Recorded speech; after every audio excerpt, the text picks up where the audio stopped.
Salam aleyküm, hər vaxtınız xeyir. Deməli, qardaş soruşur ki, PES 3-də başı üzərindən, yəni oyuncu öz başı üzərindən topu necə atır, İlham Mansız elədiyi kimi. Bunun iki yolu var, birini ən rahat, asan yolunu göstərirəm.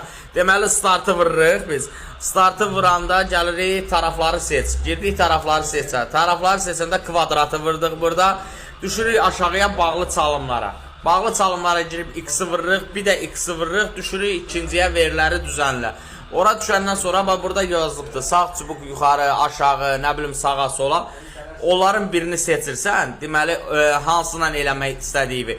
X-i vurursan, yəni onu seçəndən sonra düşürsən, bax, eyni bu gök kuşağı çalımı yazılıb. Ora bax, burada da göstərir.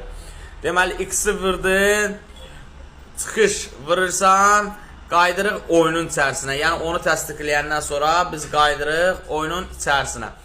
Deməli, bax, Arsenala yüklədik orada. İndi göstərirəm. Onu da göstərəndə nə cür eləyirlər? Bax, bu L1 var ha. L1-i basılı qoyursan, sağ analoqa yüklədikdə sağ çubuq yuxarıya, yəni analoqa. L1-i indi təkərləyəm. L1-i basılı qoyursan, sağ analoqu da bax, belənciyini eləyirsən. Bax, göstərirəm bu qaydada. Canan, tut pultu bura, sən onu göstər. Bax, bu qaydada. Topu başının üzərindən atmağı bax, bu qaydada olacaq. Yəni, bunu oyun zamanı etmək olur.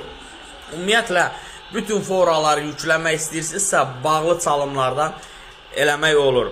İndi düzdür, oyun zamanı bunu eləyəndə, belə deyim, hər dəqiqə tutmur. Necə yəni, oyuncunun başı üzərindən atmaq və s. Amma tutuzdurmaq olur. Növbəti suallarınız varsa, buyurub verə bilərsiniz.